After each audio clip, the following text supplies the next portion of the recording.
Hi, everyone. As you can tell, I'm at my mom's house and I'm in Spokane and it has been snowing. And the last hour and a half of driving, let's just say, was fingernail biting. But I'm here and I'm all in one piece. And my mother was really happy and surprised to see me. So I hope you guys are safe and sound and back from your holidays if you went somewhere. And I know we weren't supposed to go anywhere, but hopefully everybody was really careful with the COVID as everybody was going somewhere. If you add all the numbers together for 12/1/2020, you get the number 8. And you might have noticed that yesterday we were in a number 9 and today we're in a number 8. And this is what happens as the numbers turn and we change months and we shift things around. And as these numbers turn, it is always interesting to me that we back up at times in order to review and reflect. Just like the planets, they move forwards and appear to move backwards in the sky. Yesterday, we were rounding the bend in a completion day with the number 9. And now today, things are all stirred up again. Emotions run high, and there are issues that get triggered and pull us into our unresolved patterns in order to get us to look at them again and reflect. When things keep arising and repeating, it is an indication that we are still not yet resolved around an issue. There are so many layers to finding out all the subtle nuances that surround patterns within our reality. That is why I believe we have lifetimes to work through some very complex issues. I'm always amazed that when I believe that I'm done and I feel clearly resolved about something, only later do I find out that something very similar surfaces again and again in a myriad of forms. I am constantly reminded that completion is neutral, and today may be a day that we feel anything but neutral. Instead of contracting, again, why not take a deep dive into why something keeps coming up and get into where we need to take responsibility for our past, be more present with this moment, and make a radically different choice for our future self. The astrology today. The moon is in the curious sign of Gemini until bedtime tonight when it goes into Cancer. Tomorrow will be a more intimate and cozy day. But in the meantime, keep things slow and resist the temptation to leap into something new. Mercury is also going into adventurous Sagittarius, and it will be there through December 20th. We may feel as if we need to question some things, and that might be right. We may get that niggling feeling that there is information out there that is being held back or could be confusing. This astrology wants to seek the truth. It needs answers, and most of those answers are difficult, if not impossible, to fully know. We seek the answers that most often validate our prejudices. What a different world it would be if we sought the truth rather than to seek to be right. And that would be a brave way to live a life.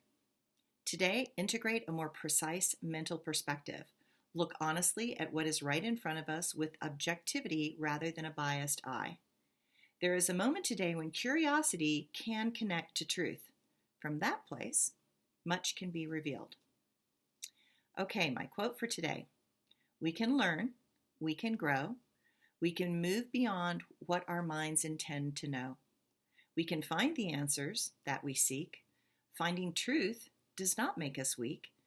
It is time to uncover all the truth. Those that we could not handle in our youth. It may be hard to live with what we uncover, but it would be a sin to not our real history recover. And my blog for today. The journey of every woman through the maze of hormones, aging, youthfulness, and health is one that is deeply personal. I have a body that has been, let's just say, intensely challenging on multiple levels. I do not plan to enlighten you on the litany of evolutionary levels that I've worked through because I believe that each person is given an agreed upon body to work with in this life, and those physical challenges are an essential part of our growth that help us develop our deep compassion. This personal journey has made me recognize that each person's DNA is a unique tapestry of past life issues, present life DNA, emotional patterns of withhold, physical endowments, mental patterns of control and perception, physical sensitivities, emotional proclivities, and spiritual agendas. What I do know is that not one person is like another, and what works for some may not work for everyone. What I know is that often to get to the root of a problem, you have to be willing to try as many various patterns of healing and awakening as possible. And what I know is that the body is a huge key in the success or failure of your awareness and evolution in this lifetime. It is actually the teacher. I have spent a fortune on learning, caring for, listening to what my body needs, not because I wanted to, but because I had no choice. Ignoring my body was never on the agenda in this life. It started as a ballet dancer where your body is your temple, and if you do not treat it as such, you break down and end up not being able to dance. Now, I know that many dancers did and still do abuse their body, and perhaps they picked a much stronger one than I, but they will eventually have to address the care or lack of care that they gave their body at some point in time. As I have spoken before, my present place of inner and outer work is getting these 3 hours of structural integration done every 2 weeks, and it has been awesome. I feel like so much toxic stress that I have been holding is peeling away, and even the emotional imbalances that I've been dealing with my whole life have crazily finally leveled out in some way that I did not anticipate. It is as if my body work, the deep body work, is purging layers of hormonal distress away, and I find my habits of self-care are no longer necessary. I do not feel hungry. I know that sounds strange, but I know that the chemicals in the brain trigger us to be hungry, and anxiety within the body can make you go into a citric acid cycle that makes us crave foods. Somehow, by allowing the deep fascial work to move through the emotional distress in my body, I am finding a very new and yet familiar balance. I feel as if I'm coming back to myself, something that I am very sure everybody wants. While I do not have all the answers, I do know that they can be found if you are willing and if you will listen to what your body is trying to tell you. This journey has taken me 60 years.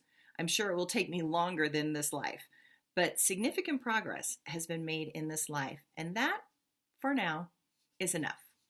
Thanks, everyone.